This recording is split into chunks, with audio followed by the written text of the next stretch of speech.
اللہ کو راضی کرو اس کے احکام پر عمل کر کے، رسول اللہ صلی اللہ علیہ وآلہ وسلم کو راضی کرو ان کی اطاعت سے، اور مخلوق کو راضی کرو ان کے حقوق ادا کر کے۔ اگر تم موت کی رفتار کو دیکھ لیتے تو یقیناً تم امیدوں اور امنگوں سے نفرت کرتے اور ہرگز ان میں مغرور نہ ہوتے۔ اے لوگوں، تم کس دنیا پر فخر کرتے ہو جہاں بہترین مشروب مکھی کا تھوک اور بہترین کپڑا کیڑے کا تھوک ہے؟ جنت میں مومن کا زیور وہاں تک ہوگا جہاں تک وضو کا پانی پہنچتا ہے۔ تم میں سے جب کوئی جنازہ دیکھے اور اس کے ساتھ نہ جا سکے تو اس وقت تک کھڑا رہے جب تک وہ آگے نہ بڑھ جائے۔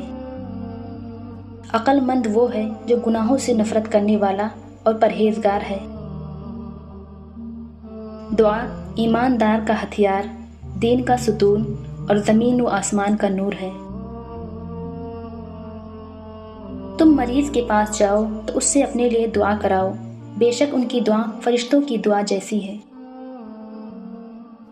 گانے سے دل میں نفاق پیدا ہوتا ہے جس طرح پانی سے کھیتی اگتی ہے۔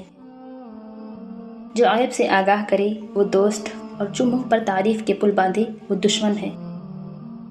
اپنی حفاظت اللہ کے نام کر دو، وہ تمہیں شکست اور وباؤں سے محفوظ رکھے گا۔ بے شک شیطان تمہارا کھلا دشمن ہے، سو تم بھی اسے اپنا دشمن سمجھو۔ وہ لوگ جو مسلمانوں میں برے رسم و رواج کو عام کرتے ہیں ان کے لیے دردناک عذاب ہے۔